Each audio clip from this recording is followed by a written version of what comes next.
Emmanuel Breguet, bonjour, sur le Festival des étoiles et des ailes. Vous êtes un personnage, peut-être pas aussi illustre que votre grand-père, puisque c'était Louis Breguet. Quelques mots sur lui et puis sur vous-même peut-être. Alors en fait, ce Festival des étoiles et des ailes permet de rencontrer des gens absolument passionnants du milieu de l'aéronautique. Ça permet de diffuser les connaissances qu'on peut avoir sur l'aviation, ça permet de diffuser des ouvrages et ça permet de voir des gens passionnants, et en particulier les gens des ailes anciennes de Toulouse. Alors moi je suis historien de formation et c'est vrai que j'ai écrit un livre pour raconter l'œuvre de mon grand-père Louis Breguet, qui a le livre qui est ici même, édité chez Privas, qui est un lien avec Toulouse aussi, et qui raconte cette aventure extraordinaire qui a commencé en 1907 dans le nord de la France, à Douai, avec les gyroplanes, à 4 systèmes, à 4 hélices qui font penser d'ailleurs aux petits drones d'aujourd'hui, comme quoi il y a des raccourcis. Et puis ensuite, il y a eu le Breguet 14, évidemment, qui est l'avion de la victoire, et on en parle beaucoup en ces temps de centenaire de la Première Guerre mondiale. Et puis ensuite, il y a eu d'autres avions célèbres, comme évidemment les Breguet 19, et puis les avions de transport de passagers. Il y a eu, par rapport à Toulouse et à cette région aussi, toute l'aventure de l'aéropostale avec des Breguet 14. Des Breguet 14 qui étaient d'abord des avions militaires, mais qui ensuite sont devenus des avions civils. Et enfin, je dirais que Toulouse, c'est les ailes anciennes. Et actuellement, il y a, en plus du Breguet de Pont, qui est en phase de reconstruction, mais cela prend du temps, bien sûr. De quasi-reconstruction. Il y a ce projet fantastique de sauver le Breguet 941, qui se trouvait un peu en perdition en Ardèche. Donc vraiment, je crois que Toulouse va devenir le musée Breguet. On peut dire ça comme ça. Oui, bien sûr. Il faut le souhaiter. On va dire que Toulouse prend des ailes, c'est ça?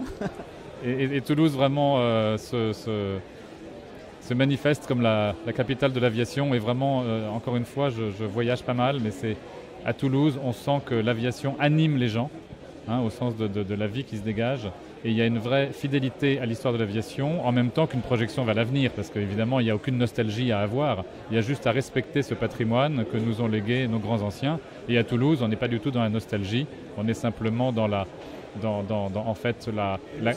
compréhension du phénomène de l'aviation, de ses débuts et jusqu'à demain. En fait, une continuité et puis bien sûr une extrapolation vers le futur. Parce qu'on avance, d'accord? Et nous sommes bien d'accord, il faut avancer. Quels que soient les conflits, peut-être dans le monde ou autre, il faut penser qu'il faut toujours avancer pour aller plus loin et peut-être sauver l'humanité. Exactement. Et vous savez, au début, les grands pionniers de l'aviation qui ont commencé avant 14-18, c'était des gens qui étaient pacifistes et c'est des gens qui n'imaginaient pas que les outils qu'ils inventaient allaient devenir 10 ans après des outils de guerre. Donc si l'aviation redevient quelque chose de pacifique qui relie les hommes et que ça cesse d'être un outil de destruction, et ben c'est encore mieux et c'est ce que pensaient les pionniers d'avant 14. Voilà. Ces fameux pionniers, bien sûr, comme vous avez dit, relier les hommes quand ils ont créé l'aéropostale, déjà entre autres. Quand ils ont créé l'aéropostale, bien sûr, il y avait ce transport du courrier, ce transport, ces contacts humains qui pouvaient être préservés entre les gens qui vivaient sur des continents différents. Et puis, Louis Breguet fait partie de ces gens qui ont créé les premières compagnies aériennes de transport de passagers. Alors, il y a eu les messageries aériennes, puis Air Union, puis Air France. Il est l'un des créateurs d'Air France. Il était président d'une des compagnies qui a donné Air France quelques années plus tard. Donc il a joué un grand rôle, encore une fois, non seulement dans l'aviation militaire, mais dans l'aviation civile. Il a théorisé l'aviation civile et son souhait, c'était que l'aviation soit pour tous. Et en particulier, je cite dans le livre une conférence où il insiste beaucoup sur le fait que l'aviation doit être pour tous, il ne doit pas y avoir de discrimination d'argent. Et son souhait le plus cher, c'est qu'un billet de transport en avion soit l'équivalent du tarif de 3e classe de chemin de fer. Voilà. Donc il voulait vraiment que tout le monde puisse prendre l'avion. C'était beau comme message à son époque. Est-ce que vous avez quels sont les souvenirs florissants de votre grand-père? Alors moi je ne l'ai pas connu parce qu'il est mort en 1955 et moi je suis né quelques années plus tard. Mais c'est quelqu'un qui a laissé un grand souvenir, c'est quelqu'un qui a laissé une œuvre, qui a laissé derrière lui une équipe des gens qui ont poursuivi son œuvre, avec le Breguet Atlantique par exemple, qui vole encore aujourd'hui après quelques décennies, mais qui est toujours là et toujours en phase avec son époque, avec également le Jaguar. Donc c'est un homme qui a laissé un message de foi en l'avenir et en même temps, c'était un ingénieur. On a dit de lui qu'il était le père de l'aviation scientifique. C'est quelqu'un qui était extrêmement rigoureux dans ses calculs. Il vivait avec une règle à calcul dans sa poche de poitrine, dans sa poche de veste. Aujourd'hui, il vivrait avec une calculatrice extrêmement savante. La tablette. Ou il aurait certainement la tablette dernier cri. En tout cas, à l'époque, il vivait avec sa règle à calcul et il était extraordinairement rigoureux et il n'admettait pas l'amateurisme pour tout ce qui était professionnel. Voilà. Puis par ailleurs, c'était un grand sportif qui faisait du yachting, enfin qui était un grand navigateur et qui a remporté une médaille aux Jeux Olympiques de 1924, quand la dernière fois que les Jeux d'été ont été organisés en France, en 1924, Louis Breguet a obtenu une médaille de bronze à la régate olympique qui s'est tenue au Havre. Voilà. Cette famille Breguet, elle est issue de quel endroit?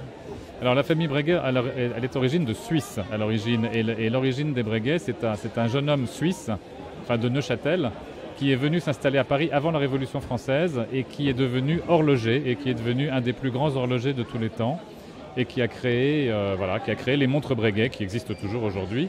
Et après, cette famille a donné 5 générations d'inventeurs, de physiciens, d'industriels et de savants qui vont justement de Abraham Louis Breguet, le grand horloger, jusqu'à Louis Breguet, le constructeur d'avions, en passant par donc 3 autres dans l'intervalle qui ont été des pionniers aussi dans leur domaine, dans les télécommunications, au niveau des télégraphes milieu du 19e siècle, et avec tous les débuts de l'électricité et des applications de l'électricité. Voilà, c'est une famille où effectivement 5 générations d'ingénieurs et de gens qui ont créé, qui ont vraiment créé des choses. En fait, ils nous ont apporté une connaissance phénoménale. Oui, dans des domaines différents. Alors c'est vrai, l'horlogerie, les moyens de télécommunication du 19e siècle et puis l'aviation. Voilà, tout ça, c'est des choses finalement qui relient, c'est un rapport avec le temps et c'est beaucoup de choses qui relient les hommes. Hein. On parlait tout à l'heure de la paix, de l'aviation qui relie les hommes. Créer des télégraphes électriques en 1850, c'était aussi relier les hommes. C'était beaucoup relier les hommes. Voilà. Alors, pour conclure un petit peu, avez-vous votre brevet de pilote? Non, alors je suis historien de formation, je suis passionné par tout cela, mais je n'ai jamais eu le temps de passer mon brevet de pilote. C'est un de mes grands remords. Alors c'est peut-être encore possible, parce que je crois que voilà, tout est possible, mais j'avoue en toute humilité, non. Voilà, j'ai beaucoup de plaisir à piloter avec des gens que j'aime, qui me laissent quelquefois les commandes quelques minutes, mais j'ai vraiment beaucoup de respect pour tout le monde de l'aviation, et voilà, j'essaye de rendre hommage à tous les gens qui ont fait tout ce qu'on voit aujourd'hui et tout ce qui permet au monde de communiquer. Voilà. Monsieur Breguet, je vous remercie beaucoup. Et puis alors, comme on dit chez nous, bon vent. Merci beaucoup.